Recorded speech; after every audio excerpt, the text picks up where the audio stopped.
خوشبختی یعنی بودنت کنار من، خوشبختی یعنی قلب بیقرار من، خوشبختی یعنی با تو هم هر لحظه به چشمات نگاه کردن، خوشبختی محضه.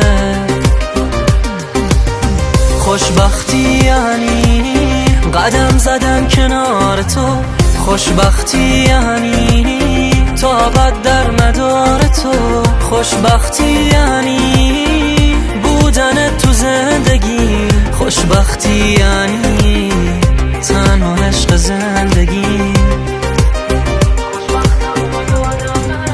خوشبختم و یادم نرفت، عشقت مثل پرواز بود، آغوش تنهایی من واسط همیشه باز بود. تو نزدیکی مثل یه نفس، همه وجود من تویی، عاشقتم ای عشق من، عشقم فقط تویی تویی.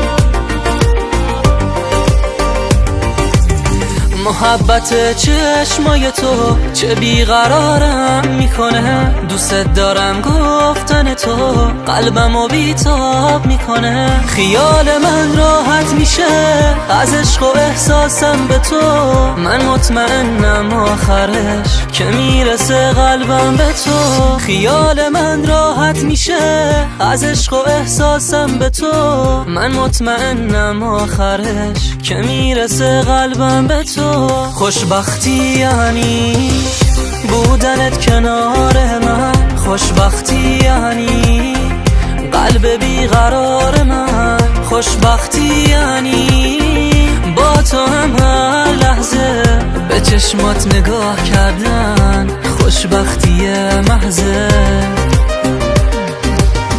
خوشبختی یعنی قدم زدن کنار تو، خوشبختی یعنی تا ابد در مدار تو، خوشبختی یعنی بودن تو زندگی، خوشبختی یعنی تنها عشق زندگی.